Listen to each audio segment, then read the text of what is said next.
Hello बच्चों, let's see the question.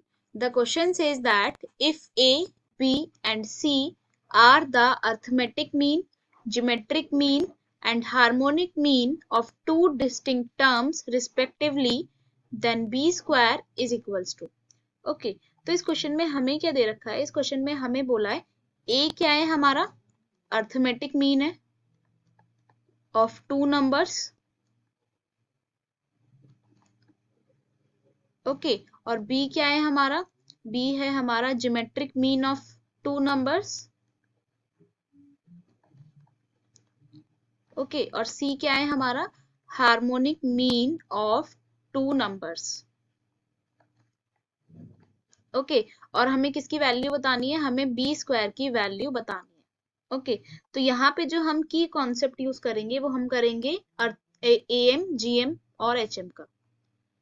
की concept हम यूज करेंगे arithmetic mean, geometric mean and harmonic mean का. तो हम सबसे पहले लिखते हैं arithmetic mean of two numbers. Suppose a and b. Arithmetic mean of a and b हम कैसे लिखेंगे? Arithmetic mean is equals to a plus b upon 2. Okay similarly हमारा ज्योमेट्रिक मीन क्या होता है? ज्योमेट्रिक मीन ऑफ या gm ऑफ a and b ये होता है हमारा under root of a b. Okay और हमारा harmonic mean of a and b क्या होता है? Harmonic mean of a and b हमारा होता है H M is equals to twice of a b upon a plus b. Okay तो हम अपने क्वेश्चन पे आते हैं. तो हम लेट करते हैं. Let the two distinct terms be x and y. तो हमें क्या बोला है? Arithmetic mean of x and y. am of x and y is equals to a. तो it means हमें क्या दे रखा है? x plus y upon 2 is equals to a. Okay इसको हम बोल देते हैं इक्वेशन नंबर 1. ओके और हमें क्या दे रखा है? Geometric mean of x and y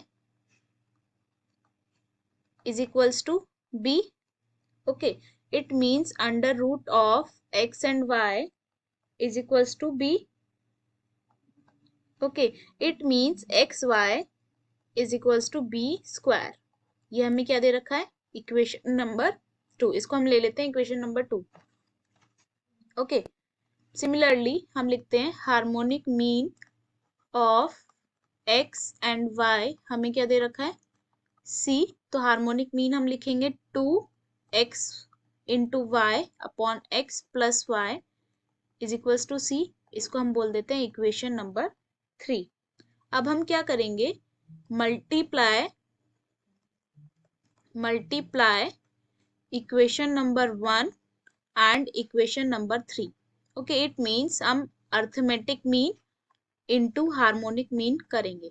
okay तो हम करते हैं. तो इक्वेशन नंबर 1 हमें क्या दे रखी थी? x plus y upon 2 is equals to a.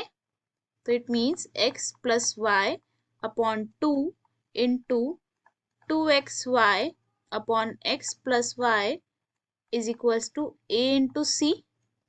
Okay यहाँ से ये कैंसिल, यहाँ से हमारा 2 से 2 कैंसिल. तो हमारा आया है x y is equals to a into c. ये आया है हमारा. अब हम यहाँ पे देखते हैं एक्स वाई की क्या वैल्यू थी? B square. तो हम लिखते हैं फ्रॉम इक्वेशन 2 एक्स वाई हमारा क्या था? B square. तो यहाँ पे हम बी स्क्वायर की वैल्यू पुट करते हैं. तो b square is equals to a c. Okay और हमें बी स्क्वायर की वैल्यू निकालनी थी. तो ये हमारा फाइनल आंसर होगा. बी स्क्वायर की वैल्यू आएगी हमारी a into c. Okay hope you will understand. Best of luck. Thank you.